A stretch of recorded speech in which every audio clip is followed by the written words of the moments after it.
Мен Мәлікова Алина, жас ақын үйірмесінің мүшесімін. Арманыма жету қиын білемін.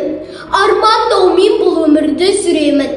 Сол арманға жетем қалай болса да, тағдыр маған тосқауылын қойса да. Өмір өзі үйретеді өз жолын. Артта қалды балалық шақ мәскінім. Арманым жоқ енді мынау өмірде. Жолын қусам өнерленің ізгінің. Арман менің өмірімнің бәккүлі, оңайлап өсірермін әр күні.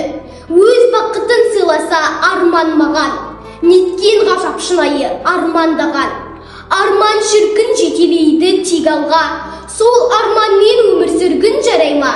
Бірақ та біз бақыттымыз бауырым, өйткені өмір арман болған талайға.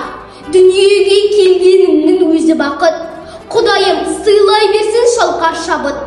Аузына Алланы алып атқа мінер, жасасын қазақ деген қайсар халық.